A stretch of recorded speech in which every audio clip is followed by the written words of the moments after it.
নমস্কার বন্ধুরা, আমি শিউলি আর একটা নতুন ভিডিও নিয়ে তোমাদের সামনে চলে এসেছি। দেখো, আজকে পয়লা বৈশাখ। তোমাদের সবাইকেই পয়লা বৈশাখের অনেক অনেক শুভকামনা। সবাই খুব ভালো থেকো আর আশা করি সবাই খুব ভালো আছো, আর আমিও খুব ভালো আছি। সকাল সকাল স্নান করে ঘর পরিষ্কার পরিচ্ছন্ন করে রান্নাও করে নিয়েছিলাম তাড়াহুড়ো করে, কেন আজকে দোকানে পুজো করা হয় তাই। দেখো, কালী মন্দিরে যেহেতু আজ এবছর মঙ্গলবার পড়েছে, সেহেতু কালী মন্দিরে একটু তেল সিঁদুর দিয়ে নিচ্ছি। আমি, আন্টি আর মেজো যা ছিল, পরে আরও দুজনে এসেছিল পাশের বাড়ির। দেখো, আমরা তেল সিঁদুর দিয়ে নিচ্ছি। তেল সিঁদুর দেওয়াতে অনেক দেরি হয়ে গেছিলো, তারপর আমি ঘরের পুজো করে নিয়েছিলাম।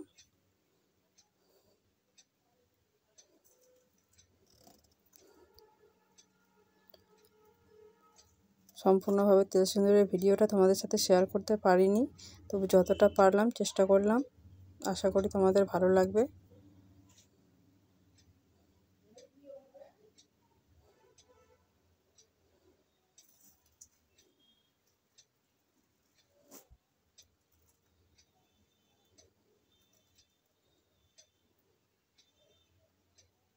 সকালে জলখাবার বানিয়ে নিয়েছিলাম।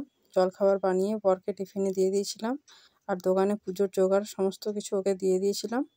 তারপর আমি ঘরের সমস্ত কাজকর্ম করে রান্না করে তারপর পুজোর জোগাড় করলাম, তাই একটু দেরি হয়ে গেল।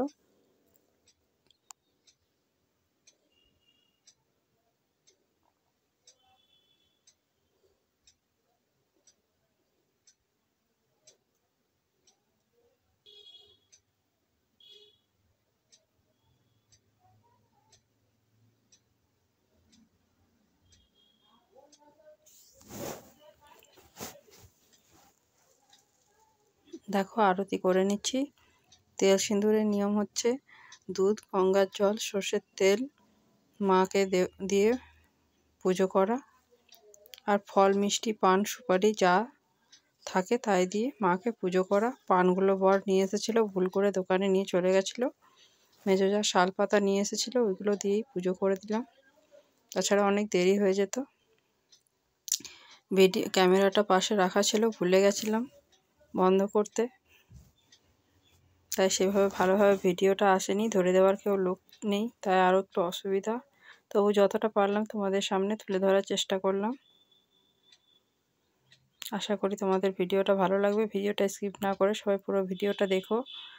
কালী মন্দিরে পুজো করে নেওয়ার পর আরতি করে নিয়ে তারপর সবাইকে প্রসাদ দিয়ে দেওয়া হয়েছিল। তারপর পাশের বাড়ির দিদিরা এসেছিল, ওরাও একটু পুজো করে নিল।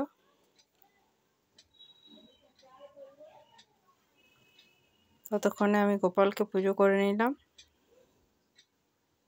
দেখো, পরে এসেছিল পাশের বাড়ির দিদি, ওর মেয়ে,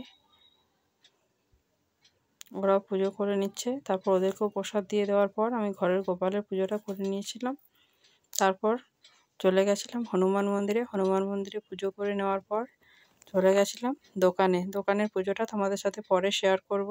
একসাথে শেয়ার করলে ভিডিওটা অনেক বড় হয়ে যাবে, তাই একসাথে শেয়ার করলাম না।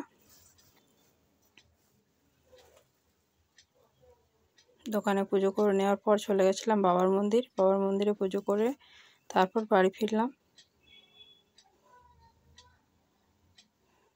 দেখো, হনুমান মন্দিরেও পুজো করে নিয়েছি। আশা করি ভিডিওটা তোমাদের ভালো লাগবে। সবাই খুব ভালো থেকো। বাই।